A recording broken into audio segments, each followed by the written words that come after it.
77वीं यौम जश्न आज़ादी की तक़रीबात का इनेकाद अक़लियती कामती स्कूल व कॉलेज एसोसिएशन घनपुर ज़िला जनगांव में अमल में आया।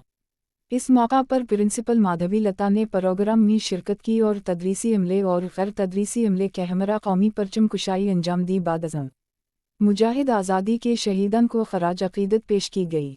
इस तकरीब में तदरीसी व गैर तदरीसी अमले के अलावा तालिबात मौजूद थे। प्रिंसिपल माधवी लता ने मुख्तलिफ शुबाजात में बेहतर कारकर्दगी अंजाम देने वाले असातिज़ा को तौसीफ़ी असनादात की तक़सीम अमल में लाई गई। स्कूल व कॉलेज की तालिबात ने कल्चरल प्रोग्राम पेश किया। इसके अलावा तालिबात ने तहरीरी व तकरीरी प्रोग्राम पेश किया।